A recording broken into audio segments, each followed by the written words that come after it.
పెళ్లి పేరుతో మేకల జాహ్నవిని ఇంటి నుంచి తీసుకెళ్లిపోయిన టీడీపీ నేత పల్లపోతు సుబ్రహ్మణ్యం కొడుకు అభినవ్ 4 రోజుల తర్వాత జాహ్నవిని మచిలీపట్నం తీసుకొచ్చిన అభినవ్ జాహ్నవితో తన కుమారుడి పెళ్లి తప్పించేందుకు టీడీపీ నేత సుబ్రహ్మణ్యం ప్రయత్నం.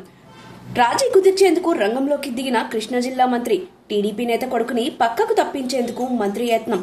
బలవంతంగా పెళ్లి చేసిన జాహ్నవిని చంపేస్తామంటూ టీడీపీ నేత సుబ్రహ్మణ్యం బెదిరింపులు. చిలకలపూడి పోలీస్ స్టేషన్ ఎదుట పురుగుల మందు తాగేసి జాహ్నవి తల్లి ఆత్మహత్యాయత్నం. శుక్రవారం సాయంత్రం నుంచి పాప కనిపించట్లేదండి. పాప కనిపించట్లేదని చెప్పేసి ఫోన్ చేసి పాప పేరు జాహ్నవి, మేకల జాహ్నవి అండి. జాహ్నవి ఆ పాపని అభినవ్ అనే అతను ఇట్లా ఊరెళ్ళిపోదాం అని చెప్పేసి తీసుకెళ్లిపోయాడు అంట. మాకైతే తెలియదు. 10 వరకు మేము ఎదురు చూస్తామంటే 9:30కి మెసేజ్ పెట్టాడండి. పెద్ద తిరుపతి వెళ్తున్నాము, మేము సెటిల్ అయిన తర్వాత ఫోన్ చేస్తామని మెసేజ్ పెట్టేసి ఫోన్ ఆఫ్ చేస్తాడండి. ఆఫ్ చేసేసిన తర్వాత 3 డేస్ నుంచి ఎస్ఐ గారి దగ్గర వచ్చి కంప్లైంట్ పెట్టాము, పాప కనిపించట్లేదు. ఎస్ఐ గారు ఏమో కనుక్కుంటామమ్మా చేస్తామమ్మా అని అంటానే ఉన్నారు. వైజాగ్లోనే పాపను తీసుకొస్తాం అని అన్నారు. పాపని అభినవ్ అతను తీసుకెళ్లిపోయాడు. పళ్ళపట్టి సుబ్రహ్మణ్యం కొడుకు అభినవ్ అనే అబ్బాయి పాపను తీసుకెళ్లిపోయాడు అని కేసు పెట్టాను.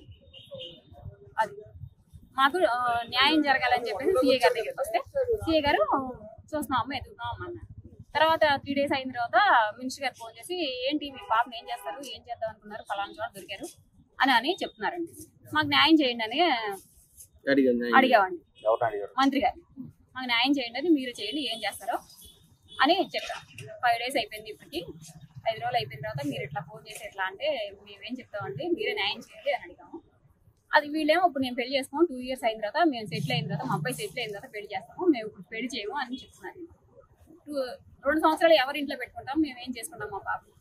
5 రోజులు ఆ అబ్బాయితో తీసుకొచ్చి ఇప్పుడు నేను 2 సంవత్సరాలు ఏదో పెళ్లి చేసుకుంటానని చెప్తున్నాడు. ఇది న్యాయమేనా? మాకు న్యాయం కావాలి. మా పాపకి మ్యారేజ్ జరగాలి. మ్యారేజ్ జరిగిన తర్వాత కూడా చంపేస్తాం అనేసి బెదిరిస్తున్నారు. అదేమంటే పళ్ళపాటు. మీరు ఇప్పుడు మంత్రి గారు చెప్పి మీరు పాపతో పెళ్లి చేయించినా కూడా చంపేస్తామని చెప్తున్నారు. చంపించేస్తాం, ఏం చేస్తారు, మీరేం చేయలేరు అని అంటున్నారు. ఏంటి మాకు న్యాయం ఎట్లా జరుగుద్ది మీరు చెప్పండి. పోలీసు వాళ్ళు 31 తారీఖున రండి, మీరు మాట్లాడదాం, ఇద్దరితో మాట్లాడదాం అని అంటున్నారు. అంతే, ఏం మాట్లాడదాం.